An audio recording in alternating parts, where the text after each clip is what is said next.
Slide 129, Lesson 7, Volitives, the cohortive or first person volitive. Cohortive indicates a wish or request. Like the imperative, the cohortive is used to express a wish or request or command. For example, let us make man in our image, Genesis 1:26. Let us. There's a cohortive. So a cohortive is a volition in the first person. First person is I, me, or us. Cohortive is used to express purpose or result, and it's often translated let me or let us do such and such. So here's a little table with the two forms of the cohortive, which is actually just derived from the imperfect with a hey added to the end of the first person common singular and first person common plural. So instead of iktov we have iktava. Iktava. Katav means to write. Iktov means I will write, and iktava means let me write.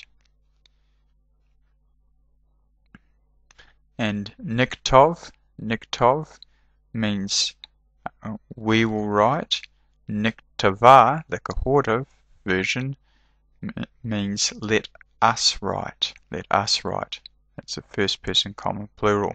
So this is what the cohortive looks like. It looks like the first person common singular and first person common plural of the imperfect, but it's got a hey on the end of it. So the cohortive is the first person imperfect, first person common singular and first person common plural. So it's a first person imperfect to which a hey is added. This hey is not to be confused with the hey used as the feminine singular noun ending. Of course not. And this is not a noun, this is a verb. So let's have a look at some examples. First one, Natcha et mosrotemo. Let us break their bands asunder. This is from Psalm 2. Let us break. Natka et mosrotemo, the bands. So here is the cohortive form, and it's the first person common plural. Okay, let's have a look at the next one.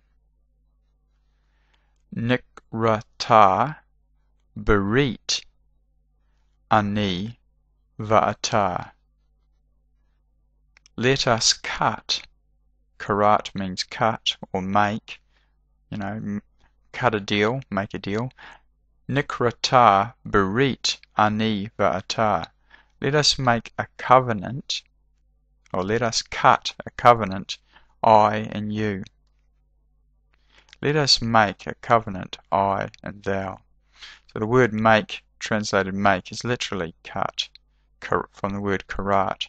And here we have the first person common plural form again, with the hey at the end. Okay, the next example. Az yedabru yakdav le mishpat nikrava.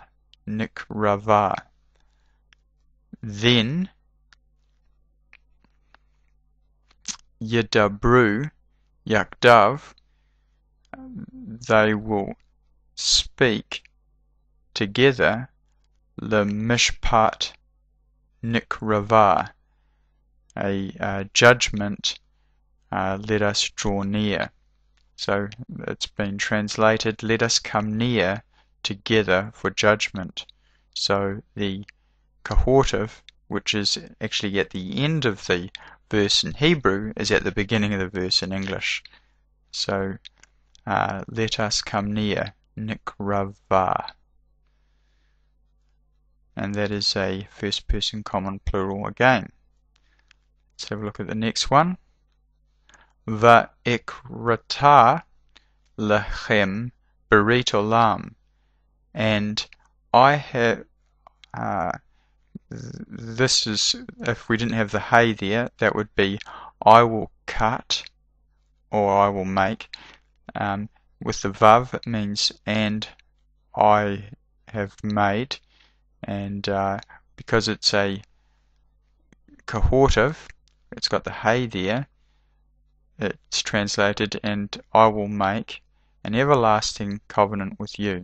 So sometimes it doesn't have the let me or let us, but it's in the Hebrew it's much clearer that it's a volition that is in the first person, and it's perhaps a softer sort of volitive than the imperative, which is much more direct to somebody else. Okay, and that is in the first person common singular, this one here. So those are the only two types of cohortives. It's either a let me do something or other, or let us do something or other, or I will do something or other. Okay, last example. Ve'ishmara Toratcha tamid. And in this, it's translated, so shall I keep. So shall I keep. But it's literally and I shall keep thy law continually. Toratcha, Torah is the law. Toratcha is your law. Toratcha, your law. Tamid, always, continually. By the way, that's the name of one of the offerings during the day. There's a lamb in the morning and a lamb in the evening, and that's called a tamid offering. And the one in the morning is called a shachara, and the one in the evening is called a mincha. So tamid means continually, always, and we are to always keep Yahweh's law. How do we do that? Well, by His grace, and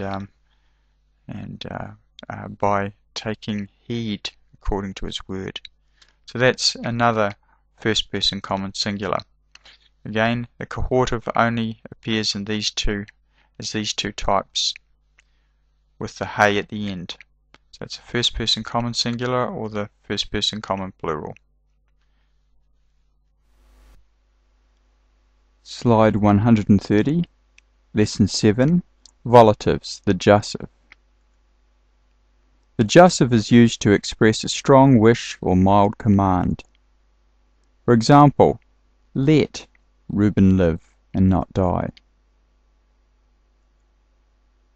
A Jussive only occurs in the third person. For example, he, she, it, or they. With strong verbs, the form of the Jussive is the same as the corresponding imperfect form. For example, Yiktov may be translated as either he will write, which is just the imperfect form, or let him write. So there's the Jussive. So it doesn't look any different to the imperfect, but context will tell. But the presence of the particle na, nun, aleph, will suggest a Jussive translation. We'll have a look at that in this example. Ya'avana Adoni lifnei avdo. Ya'avarna Adoni lifnei avdo. Let my Lord, I pray thee, pass over. So here's the word for pass over. It could be translated he will pass over,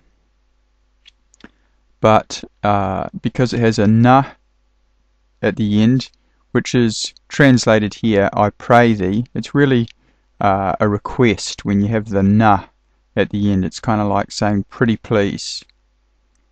Ya'avana, let pass over, please, or I pray thee. And who? My Lord, Adoni. Ya'avana, Adoni, let my Lord, I pray thee, pass over, Lifnei Avdol, before his servant, Lifnei Avdol. So this form here, this is a Jussive, but it is just the same form, or very similar, to the third person imperfect. Although this is a not a strong verb, this is a weak verb. Let's move, we'll talk about that in lesson 8. So that's a third person masculine singular form. Let's look at another example. Yosef, Yahweh, li bin Acher. Yosef, Yahweh, li bin Acher. The Lord, Yahweh, shall add, Yosef, to me, li, another son, or son another, bin Acher. Yosef shall add, Yahweh, li, to me, bin Acher, a son another. So here we have the third person masculine singular again. So that's a Jussive, and because it's a request, the whole sentence is a request, or a strong wish. That might be a better way of describing this sentence. And then it's a Jussive. Let's have a look at another example. Yehi Reuven va'el Yamot. Yehi Reuven va'el Yamot. Let Reuben live.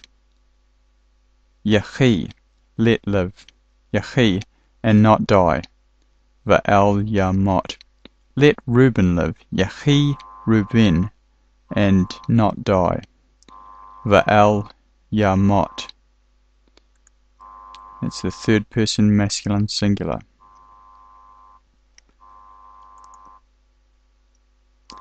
And this example, Ata Yizkor Ayonam, or Avanam. Ata, now,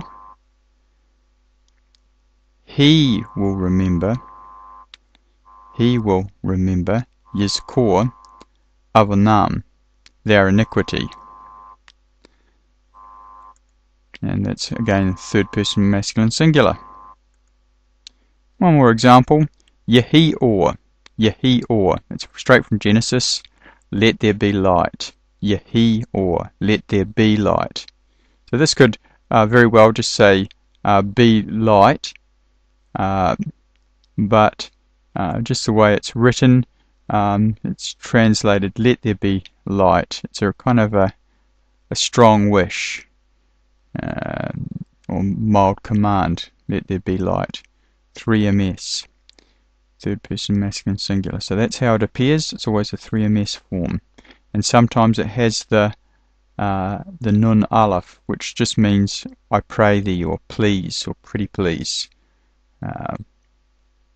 So that's a Jussive, and that's all for volitives. We've had a look at the imperative, which occurs in the second person, the cohortive appearing in the first person, and the Jussive appearing in the third person.